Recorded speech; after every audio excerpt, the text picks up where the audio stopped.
show you how easy it is to shorten a necklace.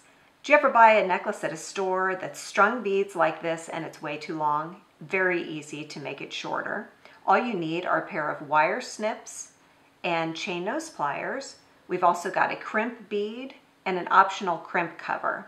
We're going to start by snipping off the clasp end. To do that, we've got our wire snips. We're going to hold our beads like this, and we're going to cut right here next to the clasp. You'd think that because you want to remove all these beads that you would want to cut way down here.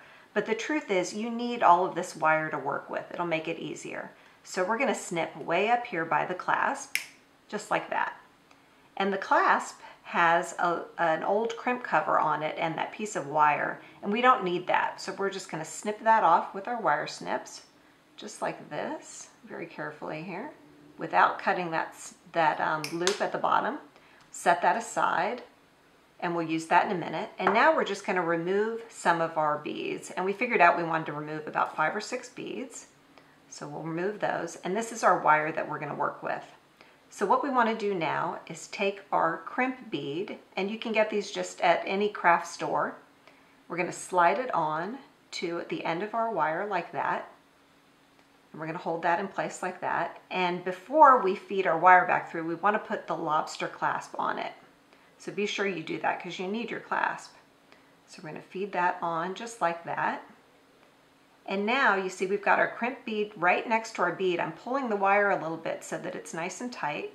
I'm going to feed the wire back through that crimp bead. And I'm also going to feed it through one bead. And that's just a little trick to keep that end, once you snip it, from poking you in the back of the neck.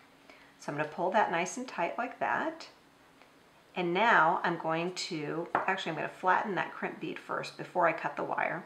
So I'm going to use my chain nose pliers, and I'm going to grab onto that crimp bead, and I'm just going to flatten it just like that. So it's nice and flat. And now I'm going to take my wire cutters and snip the wire, and then that little wire end is going to disappear into that bead. Now I want to take my crimp cover, and this is sort of optional, but we think it makes it look nice and tidy and finished. We're going to cover up that crimp just like that. You can see it's like a little clamshell in there. I'm going to use my chain nose pliers, and I'm going to very gently close that clamshell, the little bead cover, crimp bead cover, over that crimp like that. And now we've got our nice shortened necklace, just like that.